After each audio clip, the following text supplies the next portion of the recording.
So let me show you how to set custom alarm sounds on your Pixel 10 or Pixel 10 Pro. Now, you can change the alarm sound on this phone by simply going to settings. And on the main settings page, go to sound and vibration, and then you can go to default alarm sound and then change to one of these sounds.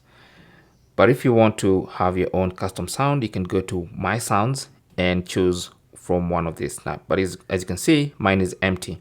So to add some sounds into that folder, simply go to the Files app, and in the Files app, find your song. So it could be in the downloads folder if maybe you downloaded it from the internet or someone sent it to you via WhatsApp or another app or Telegram.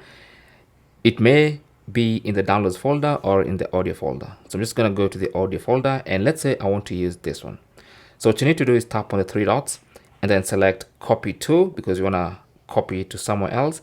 And from the internal storage, find the alarms folder and then tap on copy here.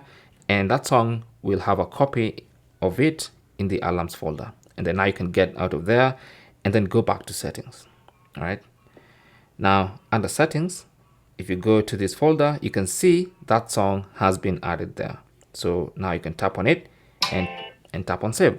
And that's going to be your new alarm sound for your Pixel 10. Thanks for watching and good luck.